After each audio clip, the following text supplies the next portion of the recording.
So winter is well and truly upon us.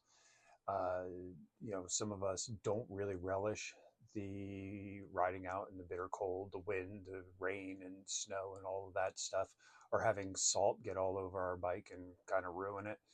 Or we may, not just like breathing the cold air because it can trigger asthma. So the alternative is you ride indoors. And one of the biggest challenges with what that is the perception that it can be unbelievably expensive. And it doesn't have to be. So what I'm going to do is I'm going to kind of show you my setup and kind of show you some ways that you can reduce the costs of indoor cycling. So tell you what, why don't we pause this for a second? We'll go on downstairs, and I'll show you what I mean. See you in a bit. Wow, I really do not fit into this shot. Hang on one second. Let me sit down a little bit. Okay. So first thing, most obvious thing is you're going to need yourself a bike. You probably already have one. Doesn't matter if it's a fancy one or if it's something relatively more modest. You're going to need yourself a bike to get started. The next thing you're going to need is you're going to need something to connect the bike to ride on. Now, in this case, this is a Tech X2 Neo. It's a direct drive trainer. There's two different types, right? There's direct drive, which is like this. Wheel comes off and it's basically you're just connecting it to a machine. The second is where you keep the wheel on and it essentially rides on a roller that provides resistance for you. Now, thing with these is these things can range all over the map for price. You can get started for a couple $100. You can find them used on like Facebook Marketplace, Craigslist, things like that. And they can go all the way up to a couple $1,000s. It really depends on your preference. But to get started, it really is only a couple $100 in order to start riding indoors.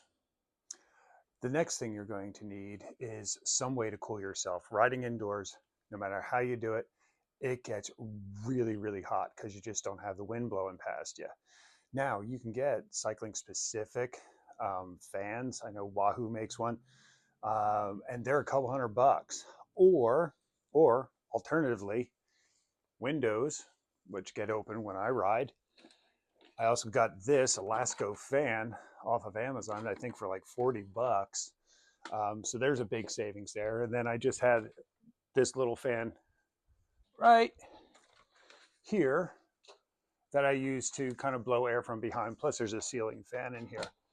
But it is important to have ventilation. Without it, your rides will suffer. You'll be miserable probably within 20 to 30 minutes. And also, you will sweat a lot. So what I did was I bought essentially a really, really cheap wide yoga mat. I think I got it at Walmart for like $10. Again, the cycling specific ones, they do the exact same thing.